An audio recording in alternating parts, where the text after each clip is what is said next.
ইন্টারনেটে অপতথ্যের ভিড়ে সঠিক তথ্য যাচাই বাছাই করার আছে বেশ কিছু মাধ্যম। চাইলে নিজেই ঘরে বসেই ফ্যাক্ট চেক করতে পারবেন।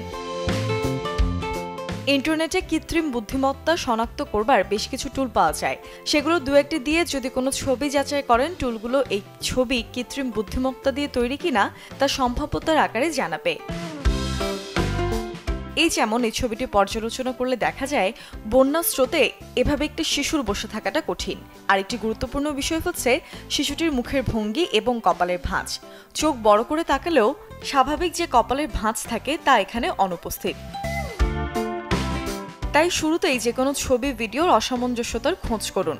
এছাড়া আরও একটি দক্ষতা হচ্ছে কোনো স্থানের বা ঘটনার ভৌগোলিক অবস্থান বের করা। গুগল ম্যাপ ব্যবহার করে কাজটি করা যায় সহজেই।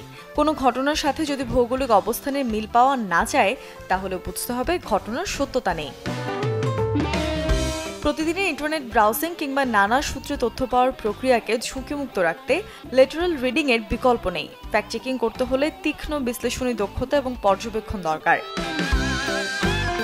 এর জন্য তেমন কোনো কারিগরি দক্ষতাও থাকা লাগে না, শুধু প্রতিদিনের চর্চার মধ্যে থাকতে হবে। যে কোনো পরিস্থিতিতে বিভিন্ন সংবাদ বা তথ্যের সত্যতা যাচাই না করেই তা সামাজিক যোগাযোগ মাধ্যমে শেয়ার করা হলে একে তো ছড়ায় বিভ্রান্তি, সাথে বয়ে আনে নানা ধরনের অনাকাঙ্ক্ষিত বিপদও। Desk report, channel 24।